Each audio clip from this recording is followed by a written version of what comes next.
A Delicious Mistake. I'm Jason Horton. I'm Rebecca Lieb. And this is Ghost Town.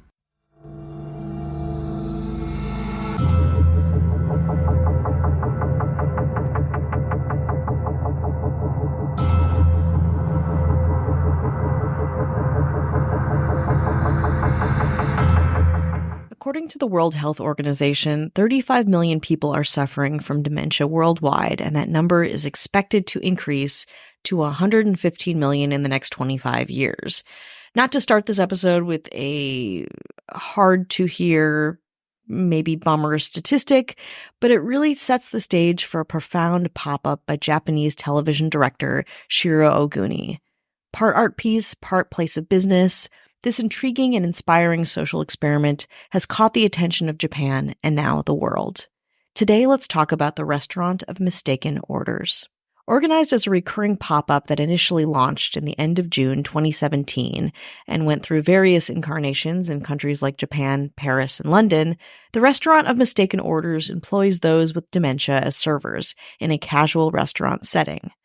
Like the name suggests, when you order off the menu, which includes items like hamburgers, gyoza, soup, coffee, beef and broccoli, and more, you might not get what you initially asked for. Still, according to patrons, the experience itself isn't frustrating. In fact, it's the opposite.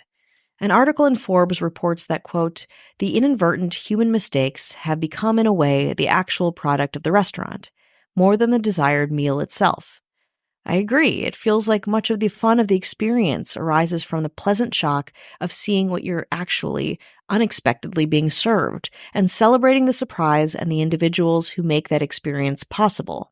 Oguni created the Restaurant of Mistaken Orders project to change perceptions about aging and progressive cognitive impairment.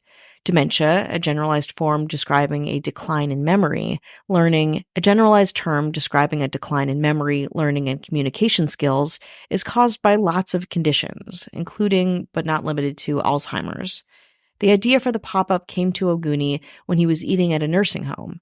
There, he was served a dumpling instead of a burger at lunch, and at first he was going to send the dumpling back, complain, but then he realized, quote, he was in a different world, with varying levels of functionality, including mistakes that didn't really harm him.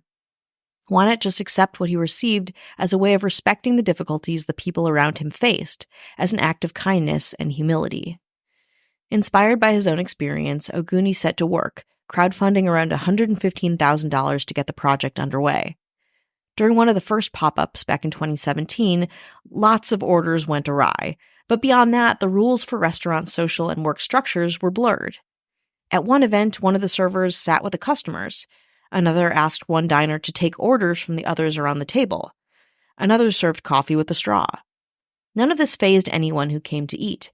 In fact, though 37% of the orders were mistaken, 99% of the customers said that they were happy with their meal.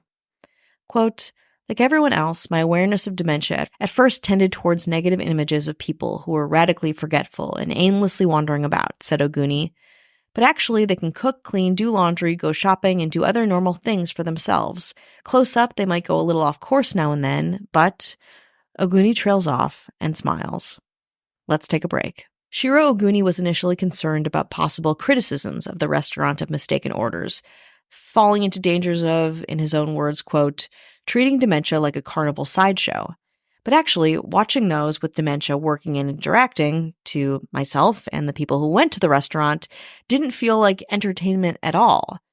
I was moved. I think guests were moved. Servers seemed confident. It felt like everyone was having a great time. At one of his events, a server got Oguni's own order wrong. Quote, as everyone around me was eating with such gusto, and I felt quite muddled and wondered if perhaps it was me who was in error. Oguni noted, why raise our eyebrows at the difference between sizzling steak and gyoza? So it's a mistake. Well, fine. Given that kind of tolerance, the dining scene can become relaxed and delightful. Oguni also says his project isn't simply about being more understanding of those who have dementia. He's trying to show how people can be kind to one another, regardless of shortcomings. And he succeeded. Supporters call the Restaurant of Mistaken Orders a, quote, restaurant of never-ending laughter. Oguni says, we want to change society to become more caring and easygoing, so dementia or no dementia, we can live together in harmony. I, for one, love this concept and love that at the bottom of Oguni's site for the Restaurant of Mistaken Orders, he has information on how you can start your own version of the restaurant. If you want to find out more, go to www.mistakenorders.com. And of course, if you have the opportunity to have a meal at one of the Japanese pop-ups, do it. And don't be married to a certain type of food, experience, or preconception. This restaurant, it seems, will quickly dispel those in a pretty amazing way.